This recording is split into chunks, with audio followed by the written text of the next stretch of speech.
News, सच जरूरी है। दर्शकों नमस्कार, मैं हूं आपके साथ मीनल और आप देख रहे हैं एमएनएस न्यूज टीवी। आपका बहुत बहुत स्वागत है देश और प्रदेश की खबरों में। और अब शुरुआत करते हैं आज की बड़ी हेडलाइंस के साथ। आपातकाल की भयावह रात की यादें आज भी डराती है। पीड़ितों ने सुनाई दर्द भरी रात। ऑपरेशन सिंदूर के तहत इजराइल से लौटे 224 भारतीय नागरिकों का भव्य स्वागत। कांग्रेस ने अपनी स्वार्थ में देश को कुचला। आपातकाल पर सीएम मोहन यादव का तीखा हमला।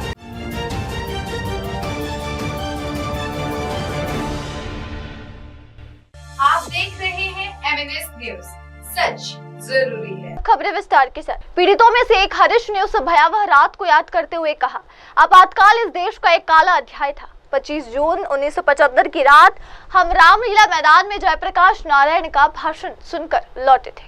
इमरजेंसी जो है एक काला अध्याय था। 25 जून उसी रात को हम लोग रामलीला मैदान में भाषण सुन के आए थे जयप्रकाश नारायण जी का। जब घर आकर सोए तो लगभग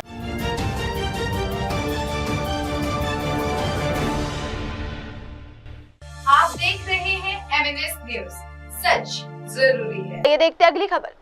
ऑपरेशन सिंधु पर केंद्रीय राज्य मंत्री शोभा करंदलाजे का बयान। इजराइल से लौटे 224 भारतीय नागरिकों का स्वागत किया गया। केंद्रीय राज्य मंत्री शोभा करंदलाजे ने ऑपरेशन सिंधु के तहत भारत लौटे नागरिकों का स्वागत करते हुए कहा कि 224 भारतीय नागरिक इजराइल से सुरक्षित स्वदेश लौटे हैं। उन्होंने बताया कि इन लोगों ने जॉर्डन और मिस्र की जमीनी सीमाएं पार की, जिसके बाद उन्हें भारतीय वायुसेना के विमान से लाया गया। सरकार ने न केवल भारतीयों को बल्कि नेपाली और श्रीलंकाई नागरिकों को भी सुरक्षित निकाला। आज हम इस्राएल से 224 भारतीयों को स्वागत किया है। अभी तक इस्राएल से 850 लोग आए हैं। वो जॉर्डन और इजिप्ट का बॉर्डर पार करके आए हैं। उधर तक लैंड मूविंग हुआ था, उधर से एयरपोर्ट आए, एयरपोर्ट से भारतीय वायुसेना का फ्लाइट इधर तक पहुंचाया है। सब लोग खुश हैं क्योंकि युद्ध के संदर्भ में दूसरा देश में रहना बहुत डर लगता है, ऐसे बच्चे का मन में है। बहुत ज्यादा से ज्यादा स्टूडेंट्स भी है। कई लोग उधर काम करने के लिए गए, कई लोग पढ़ाई के लिए गए। इसलिए आज बहुत अच्छा लगा क्योंकि प्रधानमंत्री जी हमारा भारतीयों को वापस लेने का काम कर रहे हैं। कोई भी देश नहीं किया है। हमारा देश पहली बार ईरान एंड इस्राएल से उसको रक्षा करने के काम, वापस लाने के काम कर रहे हैं। हमारा लोगों के साथ श्रीलंकन आए हैं, नेपाली भी आए हैं। इसीलिए भारत सरकार सबका रक्षा के लिए प्रतिबद्ध है, हम वो कर रहे हैं। अभी जितने भी भारतीय आए सबको एक तरह से पहुंचाया भी जा रहा है उनके घरों तक। लोगों का भी कहना है कि वो एमईए और भारत सरकार का शुक्रिया अदा कर रहे हैं कि आपको क्योंकि स्थिति चीज की हो गई है, तो क्या और भी भारतीय आ रहे हैं यहाँ? कौन कौन आना चाहते हैं उसका हम लाएंगे, क्योंकि कौन कौन जॉर्डन बॉर्डर तक पहुंचे हैं, कौन कौन इजिप्ट बॉर्डर तक पहुंचे हैं, रास्ता में है वो चल रहे हैं। कौन ईरान से तुर्कमेनिस्तान एंड अर्मेनिया तक पहुंचे हैं, उसको हम लाने वाले हैं। ये जो 224 इसमें विदेश के भी लोग हैं, दूसरे देशों के भी लोग हैं। 224 जो लोग हैं इसमें दूसरे देशों के भी लोग हैं क्या? इसी में नहीं है, इसी में केवल भारतीय है। बट कौन ओसीआई कार्ड होल्डर है, कौन नेपाल से आना चाहते थे, श्रीलंका से आना चाहते थे, उसको हम लाने का काम भी किया।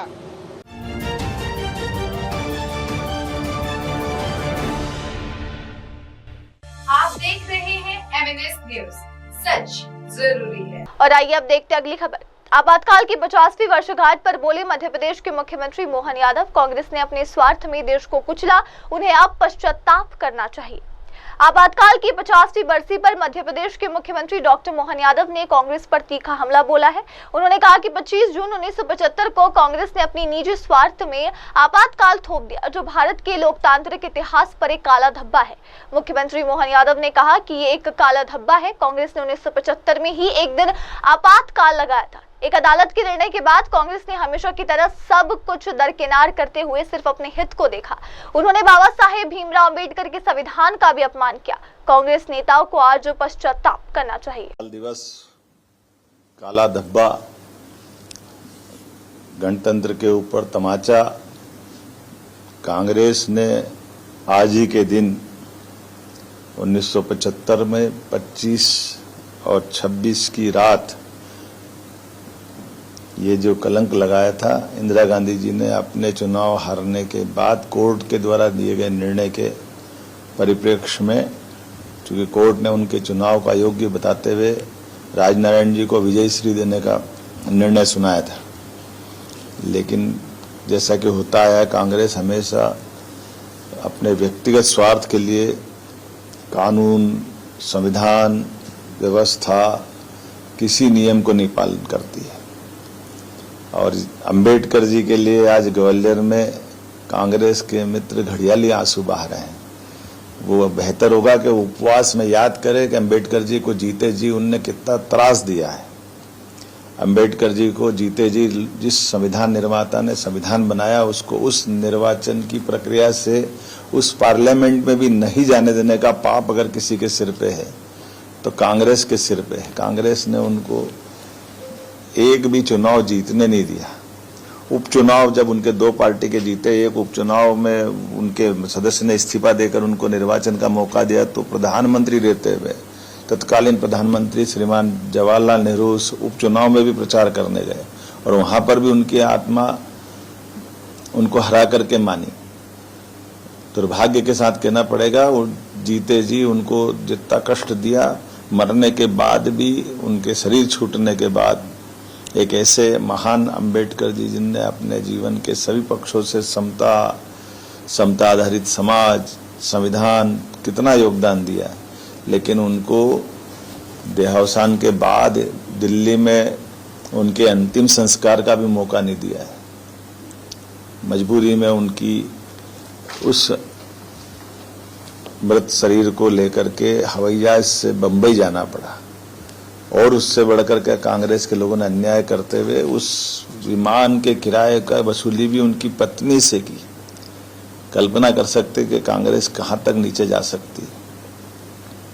जीते जी उनको काम नहीं करने देती है, जीते जी उनके कष्ट बढ़ाती है, हारने के मजबूर करती है, शरीर छूटने के बाद जलाने का मौका नहीं देती है। जिस विमान से ले जाते हैं उस विमान का किराया उनकी पत्नी से वसूल करती है। तो आज का दिन अच्छा है, ग्वालियर में कांग्रेसी मित्र उपवास कर रहे हैं। बेहतर होगा कि वो अपने उस कांग्रेस के अतीत के पापों की क्षमा प्रार्थना करें।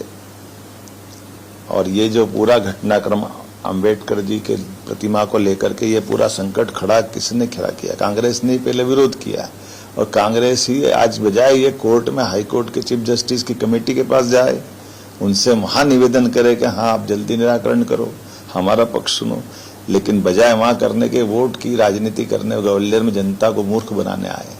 जनता सब जानती है और बहुत अच्छा संयोग है। जिस दिन वो संविधान की आत्मा रोई थी, संविधान के साथ अन्याय करा था कांग्रेस ने, उस दिन उनने उपवास करते हुए ये दोनों झूठ के पर्दे खुलेंगे। अंबेडकर जी के साथ उनके द्वारा किया गया अन्याय और संविधान के साथ, संविधान में संशोधन 42वां और 39वां, जिसके आधार पर इंदिरा गांधी जी ने अपने आप को प्रधानमंत्री पद को सभी न्यायालयीन कार्रवाई से ऊपर मान लिया था। ऐसा तो कभी हुआ ही नहीं, जिसको सहायोग कमीशन ने बाद में सिद्ध किया कि हाँ ये गलत हुआ है 1978 में, कि आपातकाल भी गलत था और ये संविधान का संशोधन ही गलत है। इससे बढ़कर क्या होगा? तो बेहतर होगा कांग्रेस अपनी आत्मा के अंदर टटोले और लोकतंत्र की भावना को जाने। जनता इसीलिए उनको घर बिठाती है और ऐसी हरकतों से और जनता की निगाह में वो नीचे गिर रहे हैं।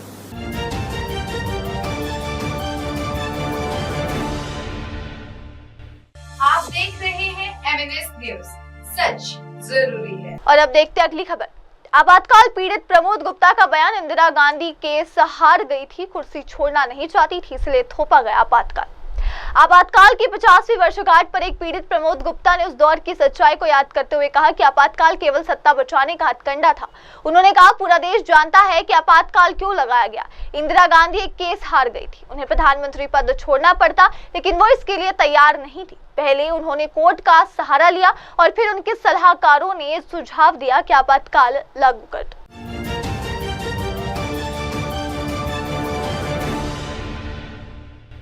आप देख रहे हैं एमएनएस न्यूज, सच जरूरी है। आइए अब बढ़ते अगली खबर की तरफ।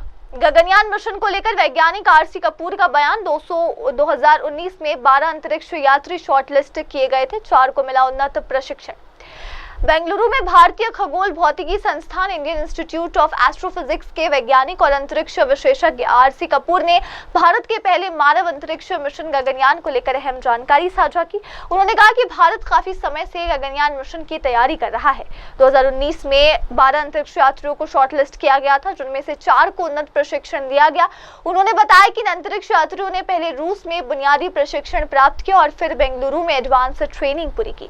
कपूर के अनुसार इन तैयारियों में मानसिक, शारीरिक और तकनीकी पहलुओं को खासतौर पर ध्यान में रखा गया है। देखिए, भारत काफ़ी समय से गगनयान मिशन के लिए तैयारी कर रहा था। जैसा कि आपको मालूम है कि 2019 में 4 एस्ट्रोनॉट्स जो हैं शॉर्टलिस्ट किए गए थे। 60 की एप्लीकेशन थी, 12 पहले शॉर्टलिस्ट किए गए, फिर 4 की ट्रेनिंग हुई है। और यद्यपि 3 अंतरिक्ष यात्री गगनयान में जाएंगे, लेकिन 4 की बहुत अच्छी ट्रेनिंग हुई है, पहले रशिया में, फिर बेंगलुरु में। और यहाँ पर एक और बहुत अच्छा मौका मिला है शुभांशु शुक्ला जी के ज़रिए कि हमें एक्सियम के सिस्टम्स को समझने का एक मौका मिला, स्पेसएक्स के सिस्टम्स को समझने का मौका मिला, थोड़ा बहुत नासा के साथ एक्सपोजर हुआ है। और अल्टीमेटली इस सारी एनरिच्ड नॉलेज और ट्रेनिंग के साथ शुभांशु जी अंतर्राष्ट्रीय स्पेस स्टेशन में जाने वाले हैं। और वो थोड़ी ही देर रह गई है, जिसमें कि वो रॉकेट लॉन्चिंग के बाद करीब 28 घंटे की एक, जैसे समझिए एक लंबी यात्रा है। उसके बाद जो है डॉकिंग हो के स्पेस स्टेशन के अंदर प्रवेश होता है। अपने आप में ये बहुत ही पेचीदा प्रक्रियाएं होती हैं। अब आप समझिए कि मिलियन चीज़ें काम करें, ठीक से काम करें, तब जाके कोई एक यात्रा सफल होती है, निरापद होती है और अपने गंतव्य पर हम पहुंचते हैं। देखिए, इसके जो है बहुत से पहलू हैं। एक सांस्कृतिक है, दूसरे हमारे देश के लिहाज से है, हमारे छात्रों के लिए जो इंस्पिरेशन होती है और उस सब के लिहाज से है। उसके अलावा जो वैज्ञानिक जो मुख्य बात है, देखिए राकेश शर्मा जी ने भी एक्सपेरिमेंट्स किए थे। उस समय की जो नॉलेज थी, जो सोवियत रूस के अपनी स्पेस एजेंसी के सामने, वो राकेश शर्मा जी ने भी उसमें एक किस्म से योगदान दिया। उन्होंने भी बहुत कुछ जो है नया अनुभव किया। वो अनुभव अपने साथ वो लेके आए और हमारे यहाँ इसरो काफ़ी समय से अंतरिक्ष में भारतीय अंतरिक्ष यात्रियों को पहुंचाने की दिशा से गगनयान मिशन पर काम कर रहे हैं। और इसमें सहयोग है न सिर्फ पब्लिक सेक्टर की इम्पॉर्टेंट एजेंसीज़ का, इंडस्ट्री के भी बड़े बड़े जो दिग्गज हैं वो इंडस्ट्रीज़, वो भी इसमें कहीं ना कहीं किसी न किसी रूप से शामिल हैं। तो ये एक बहुत ही महत्वपूर्ण कार्यक्रम है, क्योंकि इसमें सबसे जो प्रमुख बात है कि इंसानी ज़िंदगी और वो सुरक्षित जाए और सुरक्षित वापस आए। उस लिहाज से ये जो इतनी ज़बरदस्त तैयारी होती है, तो उसका आपको एक झलक जो है एक्सियम 4 मिशन के ज़रिए हो रही है। देखिए, सब तरह से वो एक तो चौकसी रखी जाती है कि देखो आखिरी 45 सेकंड में जा कर के जो प्रोजेक्ट डायरेक्टर हैं वो गो बोलते हैं, तो वहाँ तक तो जो है वो फिंगर्स क्रॉस्ड हैं। तो फिर देखना चाहिए, क्योंकि उन्होंने सब तरह से अपनी तसल्ली कर ली है। और फाल्कन 9 की जो है वो 500 से ज़्यादा फ्लाइट्स हो गई हैं, मिशंस उसके हो गए हैं। तो उम्मीद करते हैं कि सब कुछ सही जाएगा।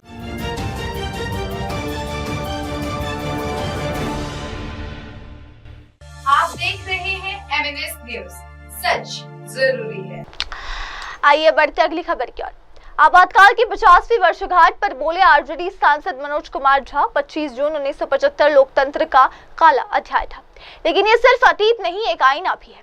भारत में आपातकाल लगाए जाने के बाद 50 वर्ष पूरे होने पर राष्ट्रीय जनता दल के राज्यसभा सांसद मनोज कुमार झा ने कहा कि यह दिन भारतीय लोकतंत्र के इतिहास में काले अध्याय के रूप में दर्ज है, लेकिन इसे सिर्फ अतीत की एक त्रासदी के रूप में नहीं देखा जाना चाहिए। उन्होंने कहा इसमें कोई संदेह नहीं कि 25 जून 1975 हमारे लोकतंत्र का एक अंधकारमय अध्याय था, लेकिन जब हम उस दिन को याद करते हैं तो उसे केवल बीते हुए एक अध्याय के रूप में नहीं देखना चाहिए, बल्कि उसे एक आईने की तरह देखना चाहिए जिसमें आज के हालात को भी परखा जा सके। बिल्कुल, इसमें कोई दो मत नहीं कि 25 जून 75 हमारी डेमोक्रेसी का, लोकतंत्र का एक काला अध्याय है, लेकिन उस दिवस को स्मरण करने में उस दिवस को सिर्फ एक अध्याय जो बीत गया के रूप में नहीं, एक आईने के रूप में इस्तेमाल करना चाहिए।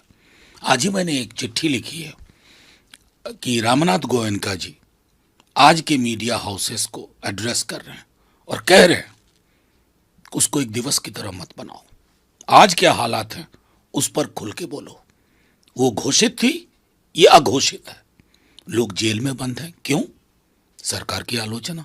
तो सरकार की आलोचना देश की आलोचना बता दी जाती है।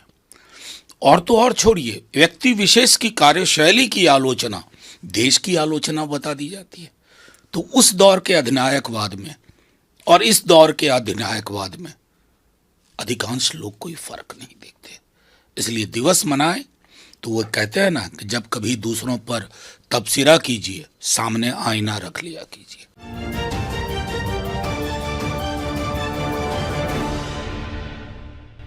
आप देख रहे हैं MNS न्यूज, सच जरूरी है। और अब अगली खबर। आपातकाल की 50वीं वर्षगांठ पर बोले समाजवादी पार्टी नेता अमित जमीन 2014 से 2025 का दौर आपातकाल को भी शर्मिंदा कर दे। 1975 में लगाए गए आपातकाल की 50वीं वर्षगांठ पर समाजवादी पार्टी के राष्ट्रीय प्रवक्ता अमित जमीन ने बीजेपी पर करारा हमला बोला। उन्होंने कहा कि आज की सत्ता व्यवस्था में आपातकाल से भी अधिक खतरनाक स्थितियां पैदा हो चुकी है। अमित जमीन ने कहा कि अगर आप किसी एक पार्टी को निशाना बनाना चाहते हैं तो वो एक अलग बात है, लेकिन जब हम स्वतंत्रता आंदोलन को याद करते हैं तो गांधी जी और उनके सपनों को याद करते हैं, तो हमें आपातकाल को भी एक आईने की तरह देखना चाहिए। आपातकाल तानाशाही की शुरुआत थी, लेकिन 2014 से 2025 के बीच का दौर तो आपातकाल को भी शर्मिंदा कर दे। आज सुप्रीम कोर्ट के जजों को प्रेस कॉन्फ्रेंस करनी पड़ी। ईडी और सीबीआई का दुरुपयोग हो रहा है। देखिए, आप अगर किसी इमरजेंसी के मौके के जरिए किसी विशेष पार्टी को सिर्फ टारगेट करना चाहते हैं तो ये अलग बात है, लेकिन जब हम स्वतंत्रता संग्राम को याद करते हैं, सेलिब्रेट करते हैं, जब हम गांधी जी के जयंती मनाते हैं, जब हम भगत सिंह की जयंती को मनाते हैं या उनकी शहादत दिवस मनाते हैं, तो हम उनके सपनों के बारे में बात करते हैं। हम उन यादों को, अच्छी बातों को याद करना चाहते हैं। तो ऐसा क्यों नहीं है कि जब हम इमरजेंसी याद करते हैं तो हम अपना जो चेहरा है वो आईने में क्यों नहीं देखना चाहते कि हमने इमरजेंसी का रिकॉर्ड तोड़ दिया है। इमरजेंसी ऑटोक्रेसी की शुरुआत थी, लेकिन 14 और 25 का नरेंद्र मोदी का, भारतीय जनता पार्टी का, आरएसएस का जो काल है, उसके सामने तो इमरजेंसी भी शर्मा जाए। सारे हमारे इंडिपेंडेंट इंस्टीट्यूशंस, आपको कभी याद है कि सर्वोच्च न्यायालय के वो शीर्ष जो जजेस हैं उनको सुप्रीम कोर्ट की चौखट से सड़क पर आना पड़ा और प्रेस कॉन्फ्रेंस करना पड़ा। जुडिशरी में, लोअर जुडिशरी में क्या हाल है आप देख लीजिए। सरकार का पूरा एक कंट्रोल, एक दबाव जुडिशरी से लेके सारे संस्थानों पर है। ईडी का इस्तेमाल, सीबीआई का इस्तेमाल, पूरा विपक्ष जेलों में है। आज सर्वोच्च न्यायालय को यह कहना पड़ता है कि उत्तर प्रदेश के न्यायालय में क्या हो रहा है ये उन्हें पता ही नहीं है। तो एक अघोषित इमरजेंसी का भी सेलिब्रेशन मुझे लगता है कि नरेंद्र मोदी और भारतीय जनता पार्टी को करना चाहिए। और ये जो काल है 14 और 25 का, ये इमरजेंसी के सामने शर्मनाक काल है। जो हमारे देश के संविधान को जो इनैक्ट था उसको डिफंग करने का काम, भारत के संविधान को खत्म करने का काम, ये तो नरेंद्र मोदी ने किया है। और इसमें आप सरकारी तंत्र का जो इस्तेमाल कर रहे हैं, पूरे उत्तर प्रदेश में सरकार संविधान के काले दिन को, इमरजेंसी को याद कर रही है। तो आप ये भी याद करिए कि जिस जेपी नारायण साहब की, इस देश के महान सोशलिस्ट नेता जिनकी क़यादत में ये पूरा आंदोलन हुआ इमरजेंसी के खिलाफ, आज उन्हीं समाजवादी नेताओं को आपने जेल में डाला हुआ है। माननीय आजम खान साहब 2.5 साल से ज्यादा जेलों में रहे। लालू जी को आपने जेलों में डाला,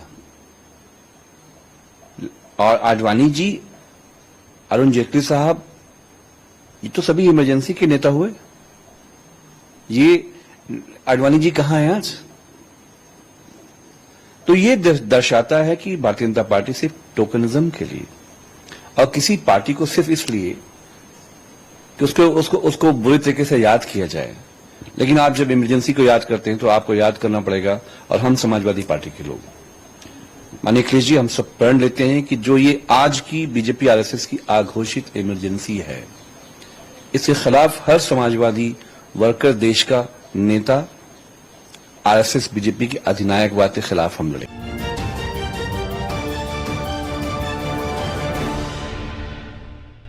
आप देख रहे हैं एमएनएस न्यूज, सच जरूरी है। अब देखते हैं अगली खबर।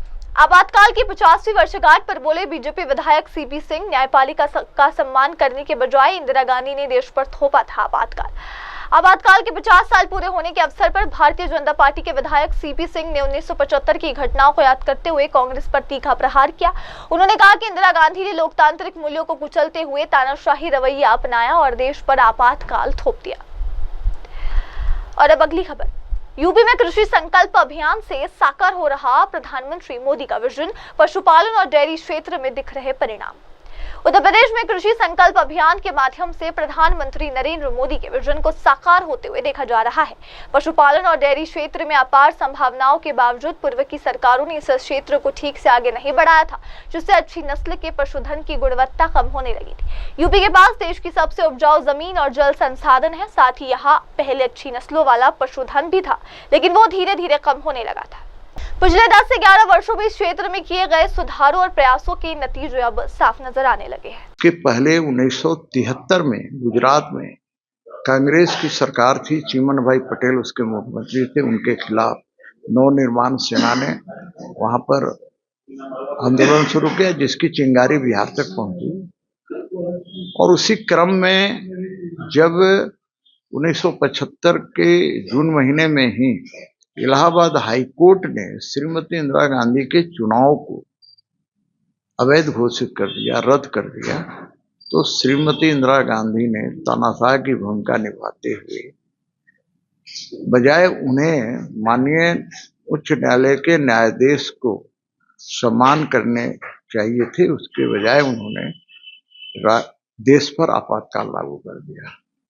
जितने भी विपक्ष के बड़े नेता थे सारे के सारे जेल में डाल दिए गए और देश के अंदर जुल्म की इंतहा हो गई। लोगों को जबरदस्ती पकड़कर नसबंदियां कराने लगे, तरह तरह की चीजें होने लगी। और सबसे बड़ी बात यह थी कि लोकतंत्र का चौथा स्तंभ प्रेस, उसकी स्वतंत्रता पर कुठाराघात किया गया, सेंसरशिप लागू कर दी गई। और उसी क्रम में जब मैं विद्यार्थी था बीकॉम का मारवाड़ी कॉलेज में, तो मैं 26 जनवरी को जब डॉक्टर जगन्नाथ मिश्रा मोराबादी मैदान में आए थे, उसी क्रम में मैं लोकवाणी एक छपती थी जिसमें सारी चीजें पूरे देश की खबरें होती थी, इनके जुल्म की खबरें होती थी, तो मैं बांट रहा था, जिसका शीर्षक था स्वतंत्रता का मूल प्राण है, देखो कौन छुपाता है। और उसी क्रम में मैं गिरफ्तार हुआ और रात भर कोतवाली में रखा गया, रात भर पूछताछ होती रही और फिर मुझे दूसरे दिन रांची जेल भेज दिया गया। रांची जेल में पहले से देवदास आपटे जी, कड़िया मुंडा जी, सुजमनी सिंह जी, सुखावड़ी उराव जी, खुदिया पाहान जी सहित कई साथी पहले से थे मिशा में। तो मैं भी गया और फिर मेरा 1 साल का परीक्षा बर्बाद हुआ, क्योंकि 15 जुलाई से परीक्षा होनी थी। लेकिन उस समय कांग्रेसी मानसिकता के डॉक्टर के धान वाइस चांसलर हुआ करते थे, उन्होंने मुझे इजाजत नहीं दी, जिसके कारण मैं परीक्षा नहीं दे सका। फिर मुझे हजारीबाग जेल ट्रांसफर कर दिया। फिर 30 जुलाई को मैं हजारीबाग जेल से छूटा और फिर इसी काम में लगा रहा। तो उसके बाद 1977 में जनता पार्टी बनी और चुनाव हुआ, तो जो हश्र हुआ कांग्रेस का आप लोगों ने, सब लोगों ने देखा है, वो इतिहास बन चुका है। लेकिन लोकनायक जयप्रकाश नारायण एक ऐसे नेतृत्वकर्ता थे, ऐसे नेता थे जिन्होंने आजादी की लड़ाई में भाग लिया, और उनके बारे में कहा जाता है कि हजारीबाग जेल से वो भागे भी थे। वो चाहते तो बड़े से बड़े पद देश का ले सकते थे, सत्ता में रह सकते थे, लेकिन उन्होंने पद को ठुकराने का काम किया। सर्वोदयी नेता थे, तो ऐसे नेता पर हम लोगों को गर्व है, उन्हें मैं कोटि कोटि प्रणाम करता हूँ।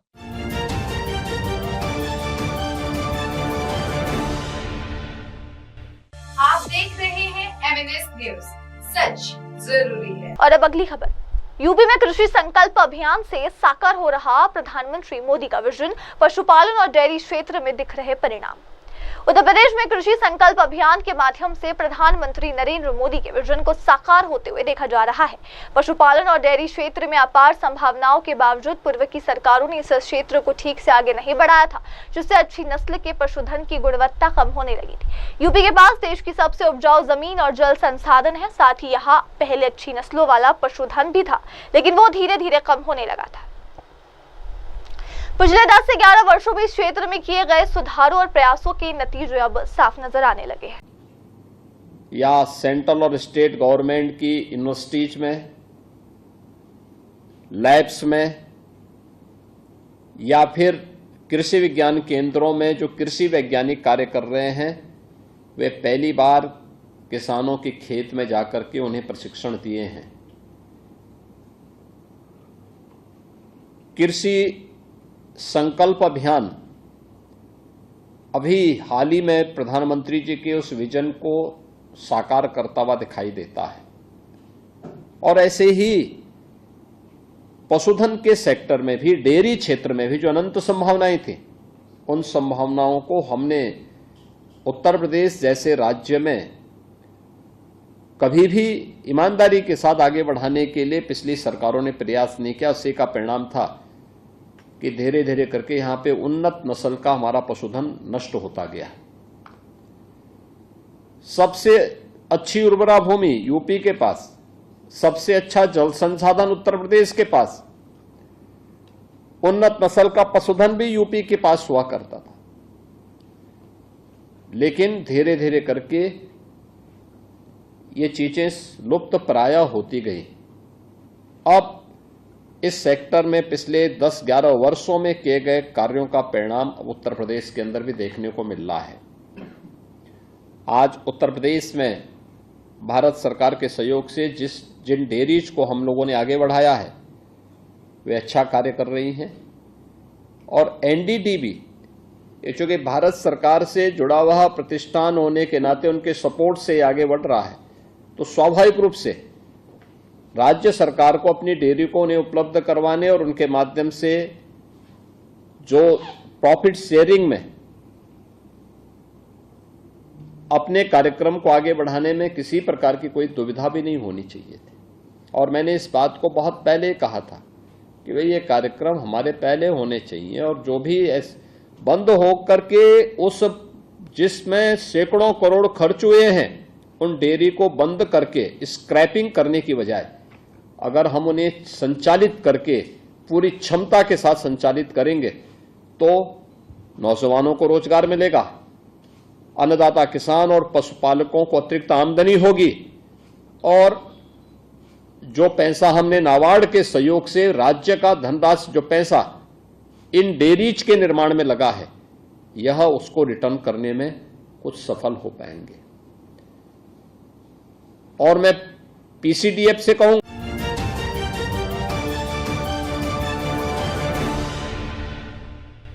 आप देख रहे हैं MNS न्यूज, सच जरूरी है। अब चलिए देखते हैं अगली खबर। आम आदमी पार्टी ने पंजाब और गुजरात उपचुनावों में जीत का जश्न मनाया। आम आदमी पार्टी ने पंजाब और गुजरात के उपचुनावों में मिली बड़ी जीत का जश्न मनाया।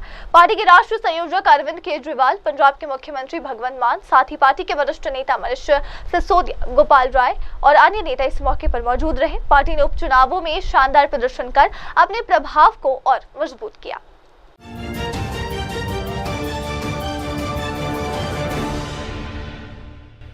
आप देख MNS न्यूज, सच जरूरी है। और अब अगली खबर। आपातकाल की 50वीं बरसी पर भगत सिंह कोश्यारी ने सजो के आपातकाल की यादें, कहा वो दौर आज भी रूह को कपा देता है। उत्तराखंड के पूर्व मुख्यमंत्री और महाराष्ट्र के पूर्व राज्यपाल भगत सिंह कोश्यारी ने आपातकाल की 50वीं बरसी के अवसर पर पीटीआई से बातचीत में अपने संघर्षों और अनुभवों को साझा किया। उन्होंने कहा कि आपातकाल का वो दौर उनकी रूह को आज भी कांपा देता है और उस समय हुए अत्याचार और अन्याय की यादें अब भी उनके मन में ताजा है। आपातकाल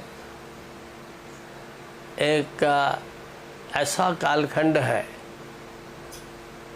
जिसकी यादें रूह को कपा देती है, जिसकी यादें आज भी न्याय के लिए लड़ने के लिए और न्याय प्राप्त करने के लिए आदमी को एक नई प्रेरणा देती है। हम जब 1975 में यह आपातकाल लगा, उससे पहले जनता में जो कांग्रेस के प्रति असंतोष था, बिहार में गुजरात में नवनिर्माण समिति के माध्यम से वहाँ के मुख्यमंत्री के विरुद्ध युवकों ने बहुत बड़ा आंदोलन कर दिया था। बिहार के अंदर भी युवकों ने बहुत बड़ा आंदोलन शुरू किया था और एक प्रकार से उस समय जयप्रकाश जी को लोगों ने उनको कहा कि भयंकर परिस्थिति है, वो बड़ा नाम था जयप्रकाश जी का, उनको लोगों ने आगे किया था। और सबसे बड़ी घटना क्या हुई कि हाईकोर्ट ने इंदिरा जी के खिलाफ चुनाव के खिलाफ निर्णय दे दिया। जब हाईकोर्ट ने निर्णय दे दिया तो उसके बाद आंदोलन, सारा देश आंदोलित हो गया और उसमें यहाँ तक कि जो कांग्रेसी लोग थे जैसे मोरारजी देसाई, चंद्रशेखर आदि, इस सब ने भी कहा कि भाई हमको कोर्ट का आदेश का पालन करना चाहिए और जयप्रकाश जी को आगे करके लोगों ने आंदोलन चलाया और जनता सीधे बोलने लगी, तख्त खाली करो कि जनता आती है। तो जब देखा इंदिरा जी ने तो कि भाई जनता मेरे बहुत खिलाफ हो गई है और सत्ता संभालना मुश्किल है, देश मेरे हाथ से खिसक रहा है, तो उनके जो भी एडवाइज़र थे उन्होंने उनको ये इमरजेंसी लगाने का जो प्राविधान था देश के अंदर आंतरिक सुरक्षा के नाम से, और उस नाम से उन्होंने देश के अंदर 25 तारीख की रात को ये इमरजेंसी की घोषणा कर दी और रातों रात हमारे मोरारजी देसाई, अटल बिहारी वाजपेयी, लाल कृष्ण आडवाणी, चंद्रशेखर, मोरारजी, ऐसे कितने लोग थे, उन लोगों को रात के 3 बजे 2 बजे उनको गिरफ्तार कर दिया। यहाँ तक कि जेपी जो हमारे जयप्रकाश नारायण जी थे वो बॉम्बे में इलाज करा रहे थे और वहाँ उनको वहीं बंद कर दिया गया। तो एक ऐसा क्रूर निर्णय लिया गया जिसके कारण से सबसे पहले उन्होंने सबको बंद किया और उसी रात उन्होंने राष्ट्रीय स्वयंसेवक संघ पर भी प्रतिबंध लगा दिया और उसके हमारे जितने भी संगठन थे, चाहे शिशु मंदिर हो, चाहे विद्यार्थी परिषद हो, मजदूर संघ हो, उन पर भी उसने प्रतिबंध लगा दिया। शेष लोगों को तो उन्हें दलितों लोगों को बंद किया पर और पर प्रतिबंध नहीं लगाया। तो एक प्रकार से उन्होंने एक निरंकुश ऐसा शासन स्थापित कर दिया और जैसा अटल जी ने बाद में नेता विरोधी दल के रूप में 80 के बाद संसद में बोला था कि सत्ता तुराणाम न भयम न लज्जा, तो सत्ता के जो आतुर ऐसे हैं इंदिरा जी और उनके साथी, उनके पार्टी के लोग, परिवार के लोग, तो उसके कारण से उन्होंने सारे प्रजातंत्र की मर्यादाएं खत्म कर दी।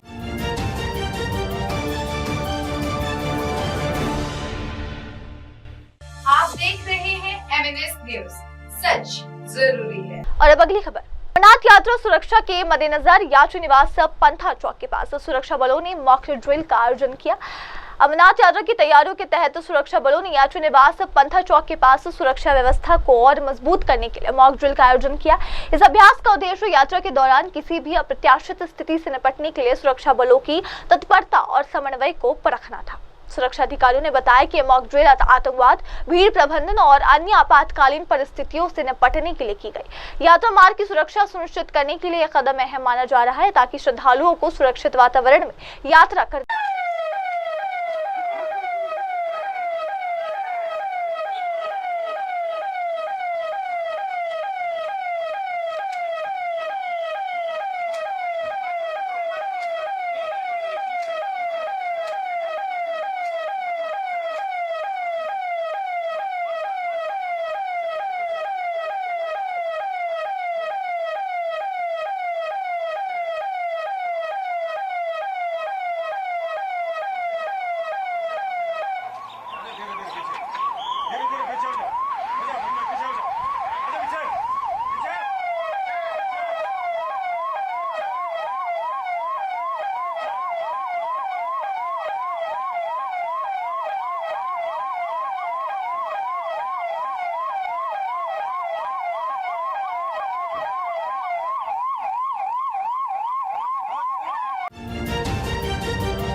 सच जरूरी है। और अब अगली खबर। बिहार के उप मुख्यमंत्री सम्राट चौधरी का आरजेडी पर तंज। 50 साल पुराने आपातकाल को लेकर कांग्रेस आरजेडी पर निशाना। बिहार के उप मुख्यमंत्री सम्राट चौधरी ने 50 साल पुराने आपातकाल को लेकर आरजेडी और कांग्रेस पर कड़ा हमला किया है। उन्होंने कहा कि लोगों ने संविधान को हत्या करने वालों को देखा और उन्हें सत्ता से बाहर किया। कांग्रेस को इसका जवाब देना चाहिए। साथ ही आरजेडी को भी बताना चाहिए कि वे उस पार्टी के साथ कैसे गठबंधन में है जिसने संविधान को मारा है। वाले को इस देश की जनता देख रही है। लोकतंत्र की हत्या जिन लोगों ने किया उसको पूरा देश समझ रहा है और देश ने सबको सत्ता से बाहर भी करने का काम किया। कांग्रेस पार्टी को इसका जवाब देना चाहिए और राष्ट्रीय जनता दल को भी जवाब देना चाहिए कि लोकतंत्र के हत्या करने वाले के साथ वो कैसे अपना गठबंधन बनाए हुए। वही तो मैं कह रहा हूँ कि उनको जवाब देना चाहिए लालू जी को कि जिस लालू जी ने जेपी के अगुवाई में राजनीति की शुरुआत की, आज कांग्रेस के गोद में खेल रहा है। कहाँ पे किस इलाके में? नहीं किस इलाके कहाँ पे? देखिए मेरा स्पष्ट मानना है कोई ऑर्गेनाइज क्राइम बिहार में नहीं है। वो बताए कहीं पर आपस के झगड़े को ये कानून व्यवस्था नहीं हो सकता, लेकिन कहीं कोई यदि अपराधी है उसको जरूर बताएं, उस पर पुलिस।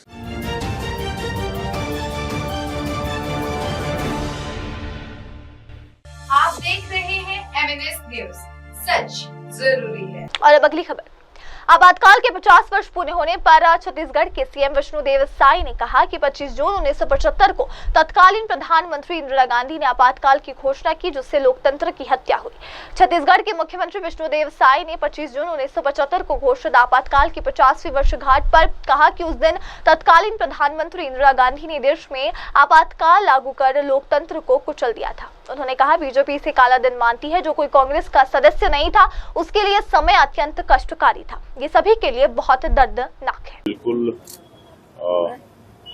25 जून 1975 को इस देश की पूर्व प्रधानमंत्री श्रीमती इंदिरा गांधी इस देश में आपातकाल लागू की थी और एक तरह से लोकतंत्र की हत्या हुई थी, जिसको भारतीय जनता पार्टी काला दिवस के रूप में मनाती है।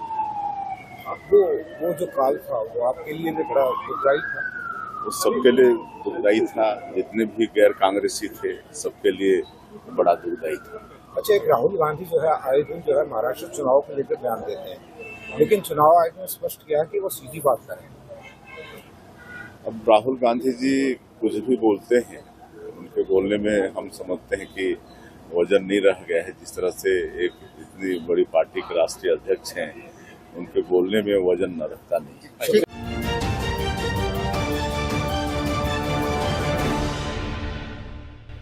आप देख रहे हैं एमएनएस न्यूज, सच जरूरी है। और अब अगली खबर। सीएम रेखा गुप्ता ने दी दिल्ली व्यापारी कल्याण बोर्ड स्थापना की खुशी की जानकारी। मुख्यमंत्री रेखा गुप्ता ने कहा, जैसा कि हमने अपने बजट भाषण 2025-26 और चुनावी घोषणा पत्र में वादा किया था, मुझे ये बताते हुए खुशी हो रही है कि सरकार के कार्यकाल के मात्र 4 महीनों में हमने दिल्ली व्यापारी कल्याण बोर्ड स्थापित करने की औपचारिकताएं पूरी कर ली है। उन्होंने ये भी बताया कि ये बोर्ड दिल्ली के व्यापारियों के हितों की सुरक्षा और उनकी कल्याणकारी योजनाओं के कार्यान्वयन में अहम भूमिका निभाएगा। दिल्ली के व्यापारियों के लिए जो संदेश मैं देना चाहती हूँ कि आप लोग अकेले नहीं हैं, सरकार अब आपके साथ है। आपकी सुरक्षा, आपका कल्याण, आपके व्यापार की समृद्धि के लिए सरकार आपके साथ खड़ी है। और ये बोर्ड सिर्फ एक संस्था नहीं है, बल्कि सरकार का भरोसा है व्यापारियों के ऊपर। ये दिखाता है कि हम कारोबार एक बोझ नहीं है, बल्कि राष्ट्र निर्माण में भागीदारी आप लोग इस व्यापार के माध्यम से कर रहे हैं। आज शहर आप लोगों के सहयोग से चल पा रहा है।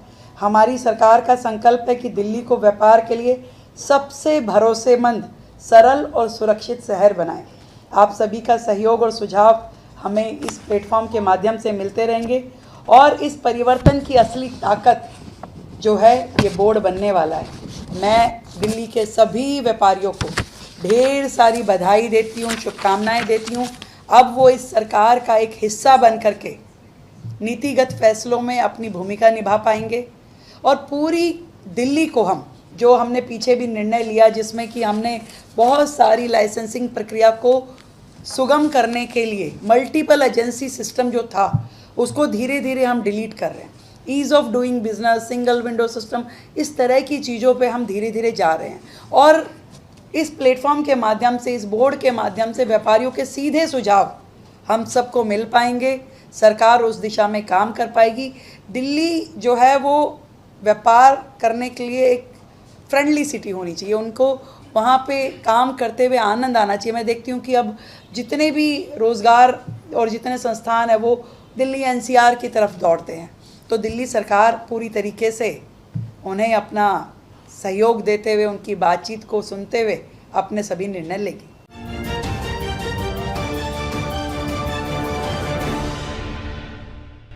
आप देख रहे हैं MNS न्यूज, सच जरूरी है। और अब अगली खबर, विजिलेंस छापे पर एसएडी नेता महेशिंदर सिंह ग्रेवाल का बयान सामने आ रहा है, जब वो कह रहे हैं कि सरकार पिछले 7 महीने से कोशिश कर रही थी कि विक्रम मझाटिया ने उन्हें हर रोज घेरा हुआ था। एसएडी नेता महेशिंदर सिंह ग्रेवाल ने विजिलेंस द्वारा एसएडी नेता विक्रम सिंह मझाटिया के आवास पर छापे को लेकर कहा है कि सरकार पिछले 7 महीने से ये कोशिश कर रही थी। उन्होंने आरोप लगाया कि विक्रम मझाटिया लगातार सरकार को चुनौती दे रहे थे, जिसके कारण सरकार परेशान थी। ग्रेवाल ने कहा कि विक्रम मझाटिया हर दिन सरकार को कोना में खड़ा कर रहे थे, इसलिए सरकार ने इस कार्रवाई को अंजाम दिया। देखो, ये तो पहले ही पता था, सरकार पिछले 7 महीनों से कोशिश कर रही थी। सबसे पहले हमें नवंबर के लास्ट वीक में इतला मिली कि चंडीगढ़ से मोहाली की एक टीम विजिलेंस की तैयार की गई है जो रेड करेगी। पर अफसोस ये है कि 4 डायरेक्टर बदलने पड़े, पर किसी डायरेक्टर ने झूठा रेड करने से इनकार किया है। अब जब सरकार को हर चढ़ते दिन विक्रम मजीठिया घेरते हैं और लास्ट जो मंत्री का इनका एक्सपोज किया है, उसके बाद सरकार को परेशानी थी कि हम जब एक कदम आगे चलते हैं तो विक्रम हमें 10 कदम पीछे कर देता है। तो रवजोत सिंह बोला भी था उस दिन कि विक्रम को याद नोट कर लेना चाहिए, 18 तारीख है आज जून की, इसके बाद नहीं ये होगा। वो चुप विक्रम को कराने की थी। और मैं कहता हूँ कि रवजोत जी, आज 25 तारीख है, नोट कर लीजिए, विक्रम फिर भी बोलेगा, आपको चुप करना पड़ेगा। विक्रम मजीठिया और श्रोमणी अकाली दल कभी चुप नहीं होगा। वो सच की आवाज़ उठाते थे, उठाते हैं और उठाते रहेंगे। आप अपनी आदतें बदल लें, नहीं हम हर चीज़ को पब्लिक डोमेन में लेके आएंगे।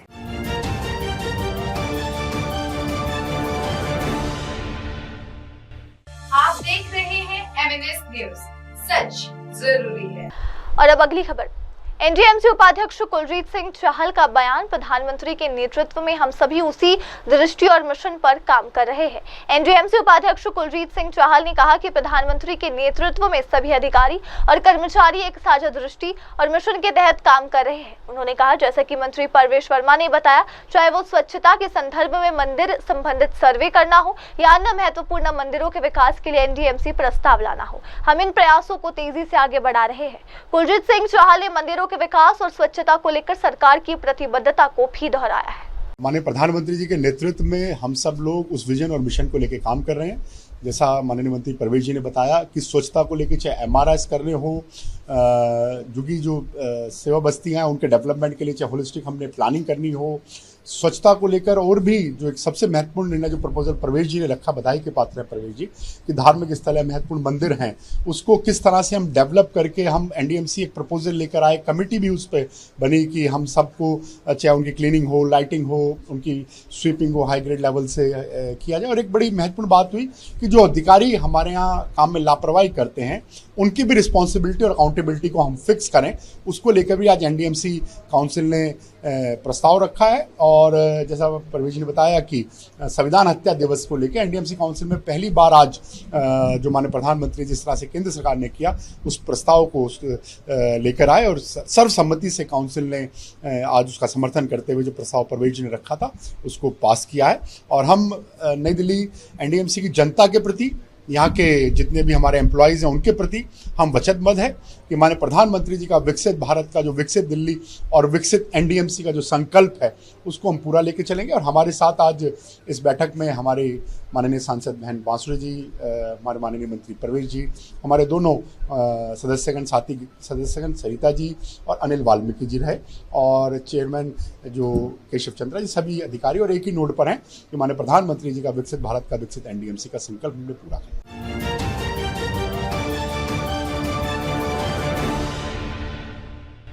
आप देख रहे हैं एमएनएस न्यूज, सच जरूरी है। और अब आइए देखते हैं अगली खबर।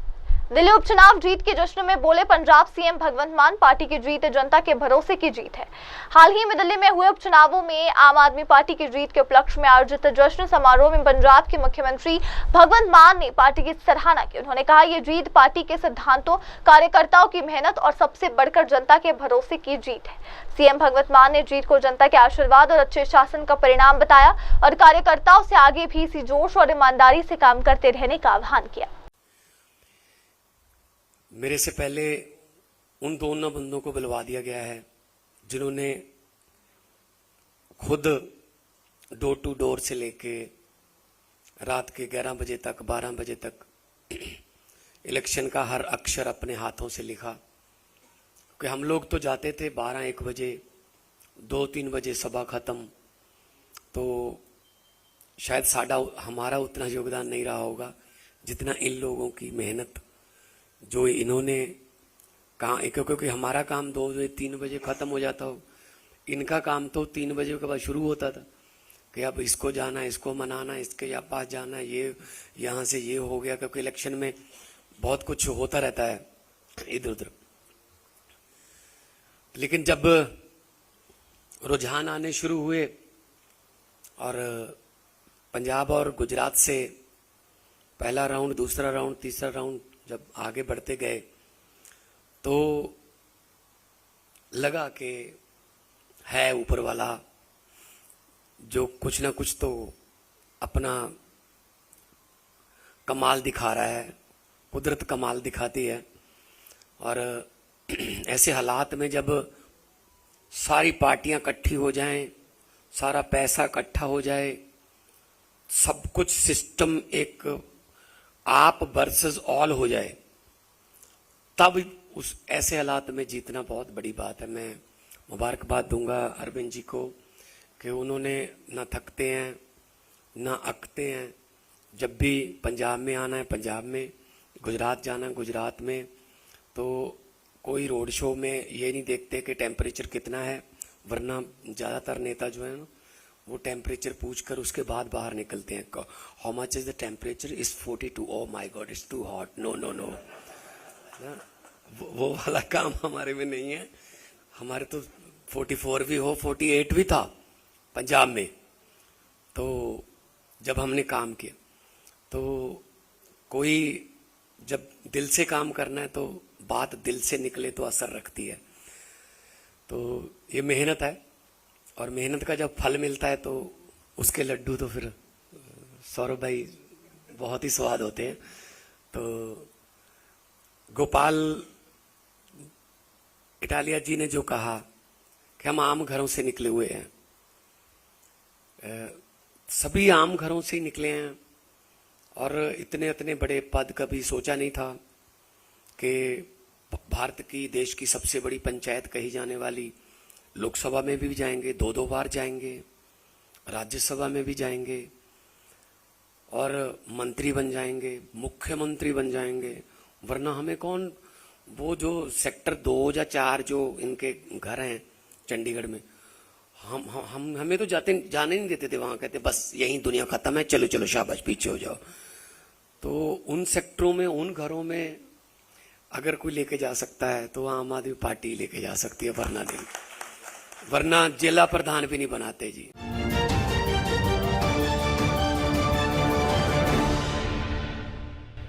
आप देख रहे हैं एमएनएस न्यूज, सच जरूरी है। और अब अगली खबर, सीएमएस कानपुर रोड में air force group captain Shubhanshu Shukla के माता पिता ने देखी एग्जियम 4 मिशन की live launching. City Montessori school Kanpur road परिसर में उस समय भावुक दृश्य देखने को मिला जब भारतीय वायुसेना के ग्रुप कैप्टन शुभांशु शुक्ला ने माता पिता ने एग्जियम 4 अंतरिक्ष मिशन की लाइव लॉन्चिंग देखी। ग्रुप कैप्टन शुभांशु शुक्ला जो इस ऐतिहासिक मिशन के पायलट है, 3 अन्य अंतरिक्ष यात्रियों के साथ जैसे ही अंतरिक्ष के लिए रवाना हुए, उनके परिवार सहित मौजूद सभी लोग गौरव और उत्साह से भर उठे।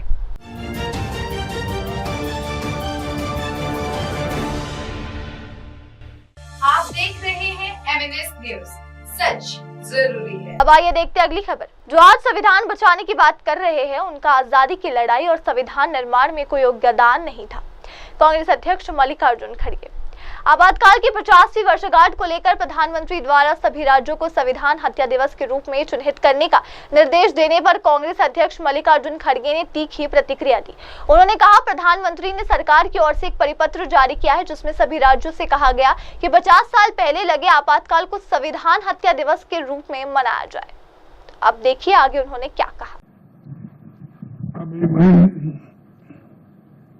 कुछ बातें आपसे कहने जा रहा हूं। खासकर प्रधानमंत्री जी ने एक नया सरकार के ओर से सर्कुलर निकाला है और उस सर्कुलर में उन्होंने ये कहा है कि इमरजेंसी के क्या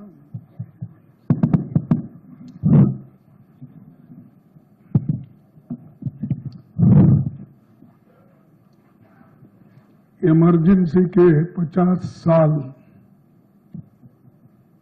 जो कंप्लीट हुए, तो उसके बारे में उन्होंने ये कहा कि देश के संविधान को और लोकतंत्र को खत्म किया था, उसको हमने फिर बहाल करके इमरजेंसी को हमने खत्म किया और उसके बारे में वो चाहते हैं कि सारे स्टेट में वो बनाया जाए और ये जो संविधान का खातिला हुआ है, इसका उन्होंने हर स्टेट में ये प्रचार करने के लिए आज वो हर जगह अपने जो एक लेटर लिखकर, यानी सरकार ने लेटर लिखी और उसमें बहुत कुछ बातें कही है, आप सबको मालूम है, फिर मैं वो दोहराता नहीं। लेकिन मैं इतना ही कहूंगा, जो लोग संविधान बचाओ की बात अब कर रहे हैं, इमरजेंसी 50 साल होने के बाद इमरजेंसी का फिर से वो बार बार दोहरा रहे हैं, जो चीज को सभी ने भूल दिया था और ये जो चीज समाप्त हो गई थी, इसको उछालने के लिए वो फिर कोशिश कर रहे हैं। साथियों, जिनका देश की आजादी के आंदोलन में कोई योगदान नहीं रहा और जिनका संविधान निर्माण में कोई योगदान नहीं रहा, उनके कोई लोग इस संविधान को बनाने में कोऑपरेट नहीं किए, तो हमेशा संविधान के खिलाफ बात करते गए और जो संविधान बाबा साहब अम्बेडकर, पंडित जवाहरलाल नेहरू जी और सभी ने, कांग्रेस के नेताओं ने कॉन्स्टिट्यूएंट असेंबली में बहुत दिन तक बहस करके एक संविधान तैयार किया था, उस संविधान को भी उन्होंने रामलीला मैदान में जलाया और उन्होंने जहां तक कि नहीं बाबा साहब अम्बेडकर का पुतला,